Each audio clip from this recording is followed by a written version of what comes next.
সমভাৰী কি? আগতে আমি সমস্থানিকৰ বিষয়ে শিকিছো।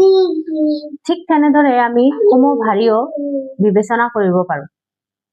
যি পৰমাণুৰ ভৰ সংখ্যা একেই কিন্তু পাৰমাণৱিক সংখ্যা ভিন্ন, অৰ্থাৎ দুটা এনেকুৱা পৰমাণু যদি আমি লওঁ, সেই দুটা পৰমাণু ভিন্ন পৰমাণু কিন্তু ইহঁতৰ ভৰ সংখ্যা একেই, তেনেকুৱা পৰমাণুক আমি কি বুলি কম? সমভাৰী বুলি।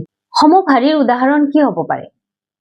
আমি আৰ্গন আৰু কেলছিয়াম দুটা পৰমাণু কনচিডাৰ কৰিলো। আৰ্গনৰ পাৰমাণৱিক সংখ্যা 18 আৰু কেলছিয়ামৰ পাৰমাণৱিক সংখ্যা 20। এইবাৰ কেলছিয়ামৰো ভৰ সংখ্যা 40 আৰু আৰ্গনৰো ভৰ সংখ্যা 40। এই ক্ষেত্ৰত দেখা যায় যে আমাৰ কেলছিয়াম আৰু আৰ্গনৰ ভৰ সংখ্যা একেই কিন্তু পৰমাণু দুটা বেলেগ বেলেগ, কেলছিয়াম আৰু আৰ্গন, আৰু ইহঁতৰ পাৰমাণৱিক সংখ্যাও বেলেগ। তেনেহলে এই ক্ষেত্ৰত কেলছিয়াম আৰু আৰ্গনক সমভাৰী বুলি ক'ব।